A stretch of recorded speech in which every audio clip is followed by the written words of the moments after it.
கன்னத்தில் அறைந்தால் கன்னத்தை காட்டச் சொன்னேன். தீமை செய்தால் நன்மை செய்ய சொன்னேன். கன்னத்தில் அறைந்தால் கன்னத்தை காட்டச் சொன்னேன். தீமை செய்தால் நன்மை செய்ய சொன்னேன். இதற்கு மேல் நான் என்ன கேட்கின்றேன்?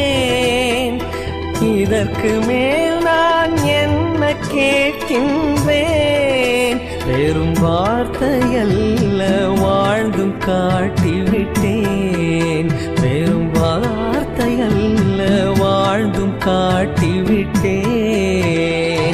இதை என் நினைவாய் செய்ய மாட்டாயா?